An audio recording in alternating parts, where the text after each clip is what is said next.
اللہ کا نام لینے سے انسان اچانک پہنچنے والی مصیبت سے بھی محفوظ رہتا ہے۔ عثمان بن عفان کہتے ہیں، میں نے رسول اللہ صلی اللہ علیہ وسلم سے سنا، آپ فرماتے تھے، جس نے شام کو 3 بار یہ دعا پڑھ لی اسے صبح تک کوئی اچانک مصیبت نہیں آئے گی، کوئی اچانک مصیبت نہیں آئے گی۔ یعنی اس کا مطلب نہیں کہ دوسری آ جائے گی، یعنی ایک دم کسی قسم کی پریشانی اس کو لاحق نہیں ہوگی۔ اور وہ دعا ہے، بسم اللہ الذی لا یضر مع اسمہ شیء فی الارض ولا فی السماء وہو السمیع العلیم۔ اللہ کے نام سے، وہ ذات کہ اس کے نام سے کوئی چیز زمین میں ہو یا آسمان میں نقصان نہیں دے سکتی، اور وہ خوب سنتا ہے اور خوب جانتا ہے۔ اور جس نے صبح کے وقت یہ دعا پڑھ لی اسے شام تک کوئی اچانک مصیبت نہیں آئے گی، اور جب شام کو کوئی پڑھ لے تو صبح تک اس کو پریشانی نہیں ہوگی۔ اسی طرح اگر انسان بسم اللہ نہیں پڑھتا تو یاد رکھیے کہ بسم اللہ نہ پڑھنے کا نقصان یہ ہے، ابن عباس کہتے ہیں کہ ابلیس نے اللہ تعالیٰ سے کہا کہ تو نے اپنی ساری مخلوق کا رزق واضح کر دیا ہے، میرا رزق کس میں ہے؟ تو اللہ تعالیٰ نے فرمایا، ہر اس چیز میں جس پر میرا نام نہ لیا جائے۔ تو گویا جس چیز پر ہم اللہ کا نام نہیں لیتے وہ رزق پھر شیطان کے حصے میں چلا جاتا ہے، گویا ہم اپنے دشمن ہی کو فیڈ کرتے ہیں۔ قیامت کے دن بھی اللہ کے نام سے وزنی کوئی چیز نہ ہوگی۔ پھر اسی طرح یعنی اس دعا کے پڑھنے کے مواقع کون کون سے ہیں؟ نمبر 1، ہر کام شروع کرنے سے پہلے، تاکہ اس میں برکت اور مدد حاصل ہو، اس کے اندر قبولیت ہو، ہمیں اخلاص نصیب ہو۔ پھر خاص طور پر کھانا کھانے سے پہلے، حضرت عائشہ کہتی ہیں کہ رسول اللہ صلی اللہ علیہ وسلم نے فرمایا، جب تم میں سے کوئی کھانا کھانے لگے تو چاہیے کہ اللہ تعالیٰ کا نام لے، پھر اگر شروع میں اللہ تعالیٰ کا نام لینا بھول جائے تو چاہیے کہ یوں کہے، بسم اللہ اولہ و آخرہ، اللہ کے نام سے اس کھانے کے شروع میں اور آخر میں بھی۔ پھر اسی طرح لباس اتارتے وقت بسم اللہ پڑھنی چاہیے۔ انس رضی اللہ عنہ سے روایت ہے کہ نبی صلی اللہ علیہ وسلم نے فرمایا، جنوں کی آنکھوں اور بنی آدم کی شرمگاہوں کا پردہ یہ ہے کہ جب ان میں سے کوئی اپنے کپڑے اتارے تو بسم اللہ پڑھ لے، یعنی اتارنے سے پہلے پڑھ لے، تو جن اور شیاطین کی نظر نہیں لگتی۔ اسی طرح جب آپ بچوں کو کپڑے تبدیل کروا رہے ہوں تو اس وقت بھی بسم اللہ پڑھ لیں۔ اسی طرح بیت الخلاء جاتے وقت یعنی اندر پاؤں رکھنے سے پہلے بسم اللہ پڑھ کے دروازہ کھولیں۔ حضرت علی رضی اللہ عنہ روایت کرتے ہیں، کہتے ہیں کہ رسول اللہ صلی اللہ علیہ وسلم نے فرمایا، جنوں کی آنکھوں اور بنی آدم کی شرمگاہوں کا پردہ یہ ہے کہ جب ان میں سے کوئی بیت الخلاء جائے تو بسم اللہ پڑھ لے، کیونکہ جب انسان ننگا ہوتا ہے تو حفاظت کے فرشتے اس سے دور چلے جاتے ہیں۔ تو اس وقت حفاظت پھر کس سے حاصل ہوگی؟ جب آپ واش روم میں جانے سے پہلے بسم اللہ پڑھ کے پھر داخل ہوں گے۔ اسی طرح وضو سے پہلے، ابو ہریرہ کہتے ہیں کہ رسول اللہ صلی اللہ علیہ وسلم نے فرمایا، لا صلاۃ لمن لا وضوء لہ ولا وضوء لمن لم یذکر اسم اللہ تعالی علیہ، کہ جس کا وضو نہیں اس کی نماز نہیں، اور جو شخص وضو کے شروع میں اللہ تعالیٰ کا نام نہ لے اس کا وضو نہیں۔ اب یہاں پر بعض لوگوں کو یہ پریشانی ہوتی ہے کہ ہم واش روم میں کھڑے ہوتے ہیں، وہیں سنک ہے، وہیں کموڈ ہے، تو پھر ہم بسم اللہ کس طرح پڑھیں؟ اس کے ایک تو یہ ہے کہ جب آپ وضو کی نیت سے جا رہے ہیں تو اندر داخل ہونے سے پہلے ہی پڑھ لیں اور جا کے ٹیپ کھول لیں اور اپنا وضو شروع کر دیں۔ دوسرا یہ ہے کہ آپ دل میں پڑھ لیں، لیکن اگر کوئی بھول گیا ہے تو جس وقت یاد آئے، یعنی وضو کے دوران اس وقت بھی پڑھ سکتا ہے۔ پھر اسی طرح پڑھنا ہی بھول گیا تو اس کا کیا مطلب؟ وضو ہوا ہی نہیں سرے سے، یا پھر یہ کہ اس کی اگر وضو نہیں ہوا تو کیا نماز ہی نہیں ہوئی؟ نہیں، اس کا مطلب یہ کہ اس کا وضو کامل نہیں ہوا۔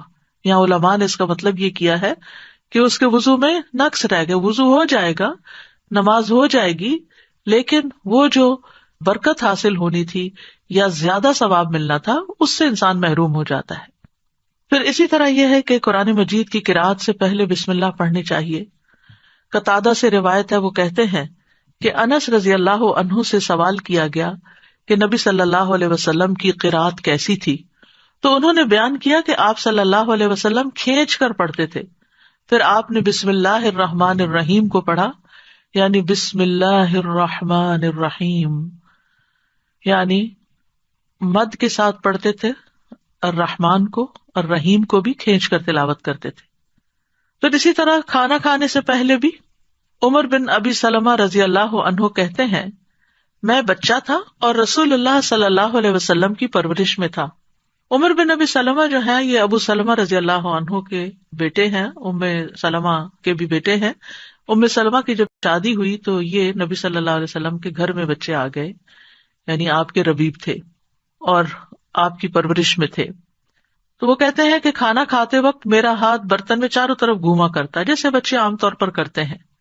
تو رسول اللہ صلی اللہ علیہ وسلم نے مجھ سے فرمایا اے لڑکے بسم اللہ پڑھ لیا کرو اور دائیں ہاتھ سے کھایا کرو اور برتن میں وہاں سے کھایا کرو جو جگہ تم سے نزدیک ہو, یعنی اپنے سامنے سے کھاؤ. وہ کہتے ہیں کہ چنانچہ اس کے بعد میں ہمیشہ اسی ہدایت کے مطابق کھاتا رہا. تو یہ ٹیبل مینرز ہیں, کھانا کھانے کے آداب ہیں, اور اس میں نہ صرف یہ کہ بڑوں کو اس کا اہتمام کرنا چاہیے بلکہ بچوں کو بھی سکھانا چاہیے. پھر اسی طرح گھر میں داخل ہوتے وقت بسم اللہ پڑھ کر داخل ہوں. جابر رضی اللہ عنہ سے روایت ہے, وہ کہتے ہیں کہ میں نے رسول اللہ صلی اللہ علیہ وسلم کو فرماتے ہوئے سنا جب آدمی اپنے گھر میں داخل ہوتا ہے تو وہ داخل ہوتے وقت اور کھانا کھاتے وقت اللہ کا نام لیتا ہے تو شیطان کہتا ہے کہ آج تمہارے لیے اس گھر میں نہ رات گزارنے کی جگہ ہے اور نہ ہی رات کا کھانا ہے. اور اگر وہ داخل ہوا لیکن اپنے داخل ہوتے ہوئے اللہ کا نام نہ لیا تو کہتا ہے تم نے رات گزارنے کی جگہ پا لی. اور اگر اپنے کھانا کھانے کے وقت اللہ کا نام بھی نہ لے انسان تو شیطان کہتا ہے تم نے رات گزارنے کی جگہ اور رات کا کھانا پا لیا, یعنی ہماری چیزوں میں پھر اس کی شراکت ہو جاتی ہے. اب دیکھیں کہ بہت سارے مسائل اور بہت ساری بیماریاں عام ہو چکی ہیں جن کی بعض اوقات تشخیص بھی نہیں ہو پاتی, اور پھر ہم بعض اوقات یہ سمجھتے ہیں کہ شاید جادو ہو گیا ہے یا پھر یہ کوئی نظر لگ گئی ہے. لیکن اگر ہم ان آداب کا خیال رکھیں تو انشاءاللہ شیطان جو ہمارا دشمن ہے اس کے شر سے محفوظ رہیں گے. نہ صرف یہ کہ خود اپنے لیے بلکہ اپنے گھر والوں کے لیے بھی ان کو تعلیم بھی دیں اور ان کو یاد دہانی بھی کرائیں, اور ان کی پروٹیکشن کا انشاءاللہ بہترین سر و سامان ہوگا. اسی طرح رات کو سونے سے پہلے بسم اللہ پڑھ کر بستر جھاڑنا چاہیے. رسول اللہ صلی اللہ علیہ وسلم نے فرمایا, صحیح مسلم کی روایت ہے, جب تم میں سے کوئی اپنے بستر پر جائے تو اسے چاہیے کہ وہ اپنے تہبند کا کونا پکڑے اور اس سے اپنا بستر جھاڑ لے اور بسم اللہ پڑھ لے, کیونکہ وہ نہیں جانتا کہ کون اس کے بعد اس کے بستر پر آیا. یہ بات بڑی اہم ہے کہ وہ نہیں جانتا. تو اس سے یعنی کہ صرف انسان نہیں بلکہ جن ملکوں کے اندر بچھو کیڑے مکوڑے عام گھومتے پھرتے ہیں اور خاص طور پر گرمیوں کے موسم میں نکل آتے ہیں, یہ لوگ کھلی چھت میں کھلی فضا میں سوتے ہیں, بازو کا چارپائیاں سارا دن وہیں بچھی رہتی ہیں, تو معلوم نہیں کہ بستر کے اندر یا بیڈ کے اندر کون سی ایسی چیز گھس گئی کہ جس کو جھاڑنے سے وہ نکل جائے گی. دوسرا یہ کہ بعض اوقات یہ جو ہمارے سارا دن بنے ہوئے بستر رہتے ہیں تو اس کے بارے میں علماء کہتے ہیں کہ بعض اوقات جنات بھی ان پہ آ کر لیٹ جاتے ہیں. تو کئی لوگوں کو بری بری خوابیں آتی ہیں, رات کو ان کی نیند ڈسٹرب رہتی ہے. لیکن اگر آپ یہ مسنون عمل کریں تو ایسی چیزوں میں کمی واقع ہو جاتی ہے. تو یہاں پر نبی صلی اللہ علیہ وسلم نے تہبند کا کونا فرمایا. آپ کوئی بھی کپڑا لے سکتے ہیں, کوئی ٹاول لے سکتے ہیں, اپنا دوپٹے کا ہی کونا پکڑ کے ایک اس سے جھاڑ دیں. اور یہ بھی کہا جاتا ہے کہ ہم جب ایک رات سوتے ہیں تو وہ ڈیڈ سیلز جو ہوتے ہیں وہ بستر پر ہی رہ جاتے ہیں, اور وہ بھی کئی بیماریوں کا باعث بنتے ہیں جب وہ بستر پر ہی لگے رہتے ہیں اور ان کو جھاڑا نہیں جاتا. تو بہرحال گرد و غبار ہو یا ڈیڈ سیلز ہوں یا کیڑے مکوڑے ہوں یا کچھ بھی نہ ہو, تب بھی نبی صلی اللہ علیہ وسلم نے جو طریقہ سکھایا ہے اس پر عمل کرنا چاہیے. اسی طرح جب آپ صلی اللہ علیہ وسلم اپنے بستر پر تشریف لے جاتے تو فرماتے اللہم بسمک احیا و اموت, یعنی اس وقت بھی بسم اللہ پڑھتے, اے اللہ تیرے نام کے ساتھ میں زندہ ہوتا ہوں اور تیرے نام کے ساتھ میں مرتا ہوں. اسی طرح سوار ہوتے وقت بھی بسم اللہ پڑھنا چاہیے. ابو لاس الخزائی رضی اللہ عنہ سے مروی ہے, کہتے ہیں کہ رسول اللہ صلی اللہ علیہ وسلم نے ہمیں حج کے لیے صدقہ کے اونٹوں میں سے ایک کمزور اونٹ پہ سوار کیا. تو ہم نے عرض کیا یا رسول اللہ, ہمیں لگتا ہے یہ اپنی کمزوری کے سبب ہمارا بوجھ نہیں اٹھا سکے گا. تو آپ صلی اللہ علیہ وسلم نے فرمایا, ہر اونٹ کی کوہان پر ایک شیطان ہوتا ہے, جب تم اس پر سوار ہونے لگو تو اللہ کا نام لے کر سوار ہو جیسا کہ تمہیں حکم دیا گیا, پھر اسے اپنے قابو میں کر لو, اللہ اسے سواری کے قابل کر دے گا. اور آج کے دور میں بہت سے لوگ اونٹوں پہ سوار ہوتے ہیں, گھوڑوں پہ سوار ہوتے ہیں, اور گاڑیاں تو خیر عام ہیں، تو اس کا یہ مطلب نہیں کہ صرف جب اونٹ پر ہی سوار ہوں تو بسم اللہ پڑھیں. گاڑی پر سوار ہوتے ہوئے، دروازہ کھولتے ہوئے، سیٹ پہ بیٹھتے ہوئے، گاڑی سٹارٹ کرتے ہوئے اگر سوچے کہ بسم اللہ کہنے میں وقت کتنا لگتا ہے، 2 لفظ ہی تو کہنے ہوتے ہیں، لیکن اللہ کی مدد شامل حال ہو جاتی، انسان نقصان سے بچ جاتا ہے، وہ سفر محفوظ ہو جاتا ہے. اسی طرح تکلیف کے وقت بھی بسم اللہ کہنا چاہیے. جابر رضی اللہ عنہ کہتے ہیں جب غزوہ احد میں طلحہ رضی اللہ عنہ کی انگلی کٹ گئی تو انہوں نے کہا، یعنی جیسے ہم تکلیف یا درد کے وقت کرتے ہیں، تو رسول اللہ صلی اللہ علیہ وسلم نے فرمایا اگر تم بسم اللہ کہتے تو فرشتے تمہیں اٹھا لیتے، اس حال میں کہ لوگ تمہیں دیکھ رہے ہوتے. اسی طرح اگر کسی جگہ پر درد ہو رہی ہو تو بسم اللہ سے اللہ کا نام لے کر دم کرنا چاہیے. صحیح مسلم میں آتا ہے، عثمان بن ابو العاص ثقفی رضی اللہ عنہ سے روایت ہے کہ انہوں نے رسول اللہ صلی اللہ علیہ وسلم سے درد کی شکایت کی جسے وہ اپنے جسم میں محسوس کیا کرتے تھے جب سے وہ مسلمان ہوئے. تو رسول اللہ صلی اللہ علیہ وسلم نے ان سے فرمایا اپنا ہاتھ اس جگہ رکھو جہاں تم اپنے جسم سے درد محسوس کرتے ہو اور 3 بار بسم اللہ کہو. یہاں اس حدیث سے یہ پتہ چلتا ہے کہ جہاں شدت زیادہ ہو تکلیف وغیرہ کی وہاں بسم اللہ کو ریپیٹ بھی کیا جا سکتا ہے. 3 مرتبہ بسم اللہ کہو اور 7 مرتبہ یہ پڑھو اعوذ باللہ وقدرتہ من شر ما اجد واحاذر، میں اللہ کی ذات اور اس کی قدرت سے ہر اس چیز سے پناہ مانگتا ہوں جسے میں محسوس کرتا ہوں اور جس سے میں خوف کرتا ہوں. تو آپ خود بھی اور بچوں کو بھی یہ دعا سکھا دیں، کہیں چوٹ لگ جائے، کہیں درد ہو رہا ہو، اور بعض اوقات ایسے لا علاج مرض ہوتے ہیں کہ تکلیف ہوتی ہے لیکن ڈائگنوز نہیں ہوتی، تو اللہ کے نام سے انسان مدد حاصل کرتا رہے اللہ کی، تو ایسی تکلیفیں دور ہو جاتی ہیں. اور پورے یقین کے ساتھ یہ کرنا چاہیے، اور وہ تمام چیزیں جو نبی صلی اللہ علیہ وسلم نے سکھائی وہ سنت زندہ بھی کرنی چاہیے، اور یہ یقین رکھتے ہوئے کہ یہ سب کچھ وحی کے ذریعے آپ کو بتایا گیا تھا. یعنی آپ نے اپنی خواہش نفس سے یہ باتیں نہیں سکھائیں یا کوئی تیر تکے سے نہیں بتائیں، بلکہ آپ کو سکھائی گئی تھی. اسی طرح ہم دیکھتے ہیں کہ جب آپ بیمار ہوئے تو جبریل علیہ السلام آپ کی خدمت میں تشریف لائے اور فرمایا اے محمد آپ بیمار ہو گئے ہیں؟ آپ صلی اللہ علیہ وسلم نے فرمایا ہاں. جبریل علیہ السلام نے فرمایا بسم اللہ ارقیک من کل شیء یؤذیک من شر کل نفس او عین او حاسد اللہ یشفیک بسم اللہ ارقیک. اور یوں بھی روایت میں آتا ہے او عین حاسد اللہ یشفیک بسم اللہ ارقیک. میں آپ کو اللہ کے نام سے دم کرتا ہوں، آپ کو تکلیف دینے والی ہر چیز سے، ہر جان یا ہر آنکھ یا حاسد کے شر سے اللہ آپ کو شفا دے، میں آپ کو اللہ کے نام سے دم کرتا ہوں. تو اس میں آپ دیکھیے کہ ہر تکلیف دینے والی چیز سے، بعض اوقات انسان کھانا ہی ایسا کھا لیتا ہے کہ جس سے بیمار پڑ جاتا ہے، یا کوئی ایسا خواب دیکھ لیتا ہے کہ جس کو پریشان کرتا ہے، اسٹریس میں ڈال دیتا ہے اور اس سے انسان بیمار ہو جاتا ہے. یا اسی طرح بعض لوگوں کی نظر لگ جاتی ہے، بعض لوگوں کا حسد ہوتا ہے. تو ان سب بیماریوں کو جو ہم جانتے ہیں اور جن کی روٹ کاز ہمیں معلوم ہی نہیں، ان سب کے لیے بھی بہترین دم ہے جو جبریل علیہ السلام نے خود نبی صلی اللہ علیہ وسلم پر کیا. تو اس لیے ان چھوٹی چھوٹی دعاؤں کو ہمیں یاد کر لینا چاہیے. اگر یاد کرنے میں مشکل ہوتی ہے، بعض لوگوں کا حافظہ کمزور ہوتا ہے، تو پھر یہ رقیہ آپ لکھ کے بھی اپنے پاس رکھ سکتے ہیں اور اپنے گھر والوں کو، اپنے پیاروں کو خود دم کر سکتے ہیں. اسی طرح آپ دیکھیے کہ ہم بستری کے وقت بھی بسم اللہ کا حکم ہے. یعنی اس سے یہ پتہ چلتا ہے کہ چاہے آپ نماز پڑھ رہے ہیں یا قرآن پڑھ رہے ہیں یا پھر عین دنیا کے کوئی کام کر رہے ہیں، تو آپ بسم اللہ سے ان کا آغاز کریں. ابن عباس کہتے ہیں، اور وہ اس حدیث کو نبی صلی اللہ علیہ وسلم تک پہنچاتے ہیں کہ آپ نے فرمایا جب تم میں سے کوئی اپنی بیوی کے پاس آئے تو کہے بسم اللہ اللہم جنبنا الشیطان وجنب الشیطان ما رزقتنا. اللہ کے نام کے ساتھ اے اللہ ہمیں شیطان سے بچا اور شیطان کو اس چیز سے دور رکھ جو اس کے نتیجے میں تو ہمیں عطا فرمائے. یہ دعا پڑھنے کے بعد میاں بیوی کو جو اولاد ملے گی اسے شیطان نقصان نہیں پہنچا سکتا. یعنی اتنا فائدہ ہے اس دعا کا. یعنی عین اس وقت بھی اللہ کے نام کو، اللہ کی یاد کو نہیں بھولنا چاہیے. پھر اسی طرح جانور ذبح کرتے وقت قرآن مجید میں آتا ہے وَالْبُدْنَ جَعَلْنَاهَا لَكُم مِّن شَعَائِرِ اللَّهِ لَكُم فِيهَا خَيْرٌ فَاذْكُرُوا اسْمَ اللَّهِ عَلَيْهَا صَوَافَّ، اور قربانی کے بڑے جانور ہم نے انہیں تمہارے لیے اللہ کی نشانیوں سے بنایا، یعنی اللہ کی نشانیاں ہیں، تمہارے لیے ان میں بڑی خیر ہے، سو ان پر اللہ کا نام لو، اس حال میں کہ گھٹنا بندھے کھڑے ہوں، یعنی اونٹوں پر۔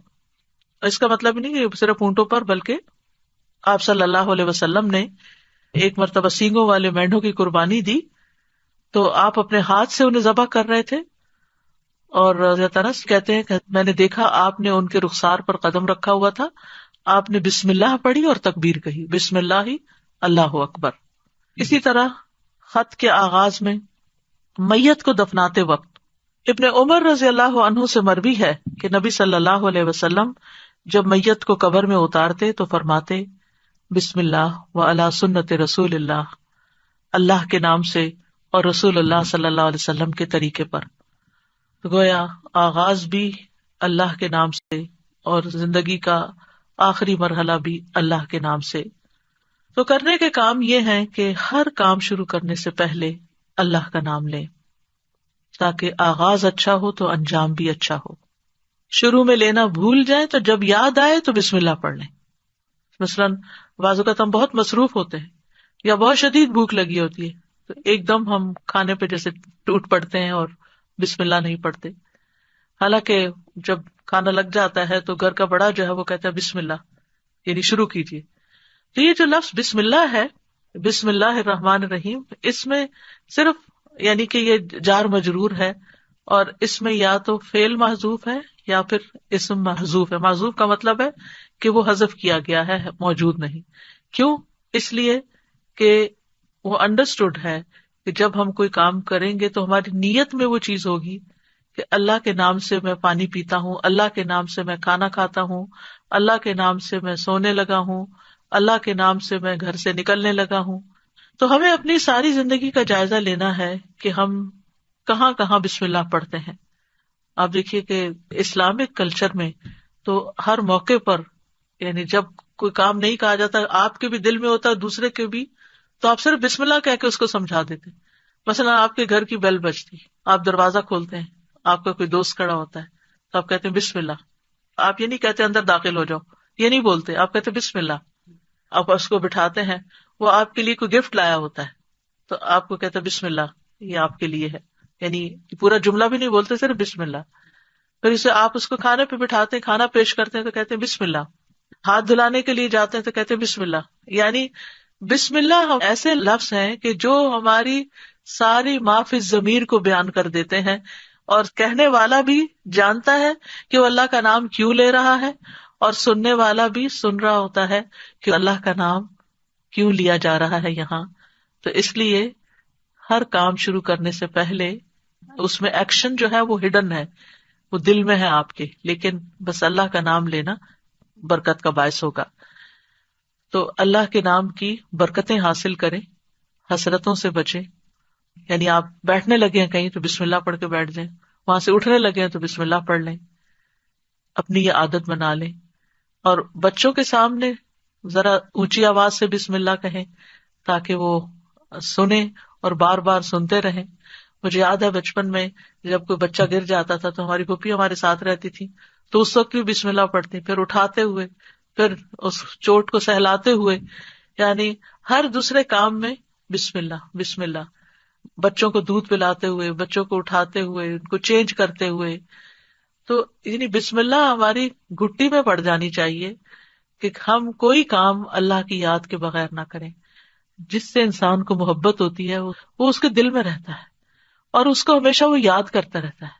تو جو لوگ اللہ سے محبت کرتے ہیں، اور اللہ کا لفظ کا تو معنی ہی کیا ہے، ایک معنی یعنی مألوہ، یعنی جس سے شدید محبت کی جاتی ہے، جیسے اردو میں لفظ والہانہ کہتے ہیں آپ، والہانہ جس سے محبت کی جاتی ہے۔ تو اگر ہم اس کو اپنا اللہ سمجھتے ہیں، محبوب سمجھتے ہیں، اور اس سے والہانہ محبت کرتے ہیں، اور اس کی طرف پناہ لینا چاہتے ہیں، اپنے دشمن سے بچنا چاہتے ہیں، تو پھر اس کے لیے آپ اپنی عادت بنا لیں۔ اور جتنے مقامات کا میں نے ذکر کیا ہے ان پر تو خاص طور پر بسم اللہ کہنا نہ بھولیں۔ انشاءاللہ آپ دیکھیں گے کہ اس کی برکت سے کہتے ہیں نا بسم اللہ کی برکت، تو بسم اللہ کی برکت سے آپ کی زندگی کے بہت سے کام آسان ہوں گے، بہت سی پریشانیوں سے نجات ملے گی. تو آئیے ایک دفعہ ہم خوبصورت آواز میں بسم اللہ سن لیتے ہیں. بسم اللہ الرحمن الرحیم. بسم اللہ الرحمن الرحیم. بسم اللہ الرحمن الرحیم. اس کے ساتھ ہی میں آپ سے اجازت لیتی ہوں. کل انشاءاللہ اسی وقت دوسرے پارے سے ایک آیت کا انتخاب کر کے آپ کے ساتھ بات چیت ہوگی. یہ رمضان کے سلسلے کی ایک کڑی ہے اور اس وجہ سے ہر پارے سے صرف ایک آیت کو سلیکٹ کیا گیا ہے تاکہ ہم ایک آیت کو سمجھ بھی جائیں اور اس کو اپنی زندگی میں لے آئیں، تاکہ ہمارا علم ہم پر بوجھ نہ ہو، ہمارے لیے عمل کرنا آسان ہو. یعنی کبھی یہ روایت رہی کہ ایک دن میں ایک سپارہ پورا پڑھ لیا جائے، کبھی تیز بارش ہوتی ہے اور کبھی ایک دن میں بس ایک آیت ہی سمجھ لی جائے. تو اصل مقصد کیا ہے؟ تدبر اور عمل، کہ ہم غور و فکر بھی کریں اور اس کے ساتھ ساتھ عمل بھی کریں. وآخر دعوانا ان الحمد للہ رب العالمین. سبحانک اللہم وبحمدک، اشہد ان لا الہ الا انت، استغفرک واتوب الیک. السلام علیکم ورحمۃ اللہ وبرکاتہ.